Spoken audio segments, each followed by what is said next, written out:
teman-teman, perkenalkan saya Revani Saragi dari kelompok 4 dengan data logik.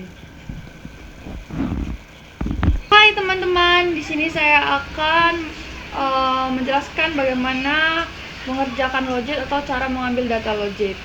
Nah, sebelum itu, logik ini adalah model klasifikasi yang digunakan untuk memprediksi variabel yang hanya dapat mengambil dua nilai.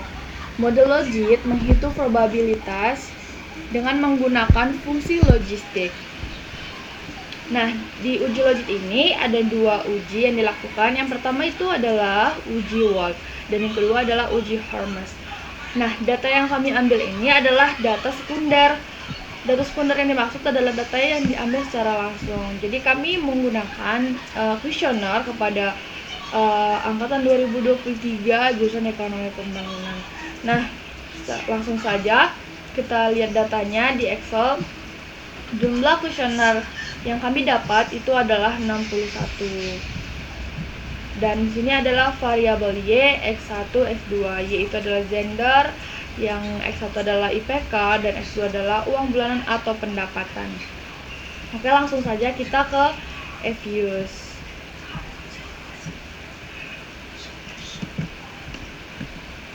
Kita mencari data logik itu dengan menggunakan FUSE 12.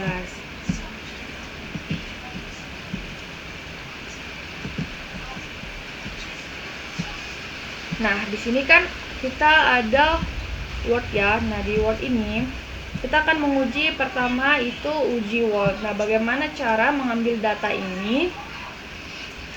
Kita ke Excel dulu. Nah, di FUSE itu kita klik file.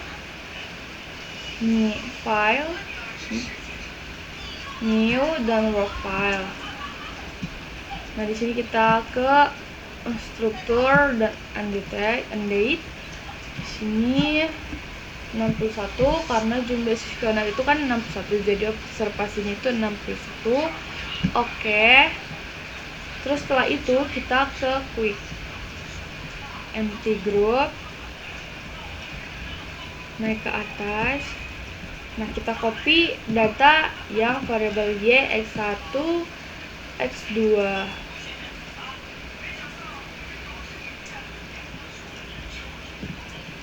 Copy, paste. Nah, sini ada kan 61 sesuai dengan data yang kita isi. Nah, setelah itu kita ke Proc. Kita ke Proc, Map Equation. Nah, rumusnya kita ganti menjadi Y, C, X1, X2. Metodenya binary. Terus kita pilih logit karena kita kan mau cari data logit. Terus oke. Nah, kita kan dapat hasil data ini dengan ini sama kan. Nah, observasinya 1. Nah, setelah itu kita copy data ini ke Word. Nah, kita ke interpretasinya. Sebelum itu, uji Word ini adalah pengujian yang dilakukan untuk mendapatkan data variabelnya berpengaruh signifikan. Nah, di sini kita interpretasinya, variabel X1 memiliki nilai C statistik X1 sebesar min 1.117.123 dengan nilai probabilitasnya 0.2639. Nah, nilai probabilitasnya ini kan 0.2639. Dia lebih besar daripada 0.05. Maka bisa ditarik kesimpulan bahwa variabel X1 berpengaruh signifikan terhadap Y. Kenapa dia berpengaruh? Karena nilai probabilitasnya itu lebih besar daripada 0.05.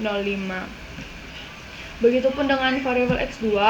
Variabel X2 memiliki nilai J statistik sebesar ini teman-teman, minus 1.562848 dengan nilai probabilitasnya 0.1181. 0.1181 ini kan lebih besar daripada 0.05. Maka kesimpulan yang didapat itu juga berpengaruh terhadap variabel Y. Selanjutnya nilai probabilitas LR statistik. LR statistik kan ini nilainya itu 0.200168. 0.200168 ini lebih besar daripada 0.05. Maka bisa ditarik kesimpulan bahwa variabel X1 dengan variabel X2 tidak berpengaruh. Mengapa demikian? Karena di dalam LR statistik, jika nilainya LR statistik lebih besar daripada 0.05, itu tidak berpengaruh. Akan begitu juga sebaliknya, jika dia lebih kecil dari 0.05, maka berpengaruh. Selanjutnya nilai McFadden R-square. Nilai McFadden XR-square itu dilihat dari sini, nilai koefisiennya yaitu 0.039798. Maka bisa diartikan bahwa sumbangan pengaruh variabel X1 dan X2 terhadap variabel Y sebesar 3.9798. Mengapa demikian? Karena nilai tersebut, nilai ini itu dikalikan dengan 100% atau dijadikan ke persen, maka dapatlah hasilnya 3.9798%. Nah, sampai di sini paham tentang uji Word. Selanjutnya kita ke hasil persamaan regresi. Nah, di hasil persamaan regresi ini ia memiliki rumus. Nilai yang ini itu adalah koefisien dari nilai C. Ini ya teman-teman. Nah, yang ini itu adalah nilai koefisien dari X1. Ini teman-teman. Dan ini adalah koefisien X2. Ini berubah tanda karena nilai dari koefisien X1 dan X2 itu bernilai negatif. Nah, kita lanjut ke interpretasinya. Nah, di sini analisis yang didapat dari persamaan regresi logit itu pertama, nilai konstanta yang diperoleh, nilai konstanta yang C teman, variabel C sebesar 3.566436. Maka bisa diartikan bahwa jika variabel independen naik satu-satuan secara merata, maka variabel dependennya juga akan naik sebesar 3.566436. Yang dimaksud dengan variabel independen itu adalah X1, X2 teman-teman, dan variabel dependen itu adalah Y. Yang kedua, nilai koefisien regresi variabel X1 bernilai negatif. Ini kan nilainya negatif, nilai koefisiennya kan negatif. Jadi ini adalah sebesar minus 1.11832. Maka bisa diartikan bahwa jika variabel X1 meningkat, maka variabelnya Y-nya akan menurun sebesar 1.11832. Begitupun dengan sebaliknya, jika dia bernilai positif, maka bisa diartikan bahwa variabel X1 menurun, maka variabel Y-nya akan meningkat. Nilai koefisien regresi variabel X2 juga bernilai negatif, minus 0.002350. Maka bisa diartikan bahwa jika variabel X2 meningkat, maka variabel Y akan menurun sebesar 0.002350.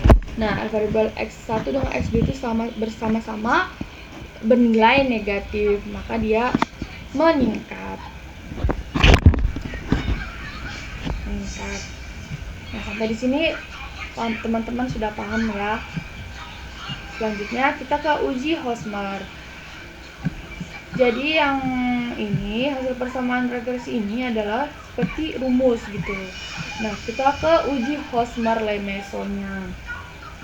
Dari mana dapat data ini? Kita ke proc ya teman-teman, ke view ya, maaf. Ke view, kita ke Hosmer Lemeso. Oke. Nah, ini adalah hasil dari Hosmer Lemeso. Ini kita copy dan kita masukkan ke Word. Dalam uji Hosmer ini ada interpretasinya itu hanya menetapkan apakah dia modelnya sesuai atau tidak. Nah, di sini nilai Hosmer Lemeso-nya atau HL statistiknya, nilai probabilitasnya yaitu 0.2305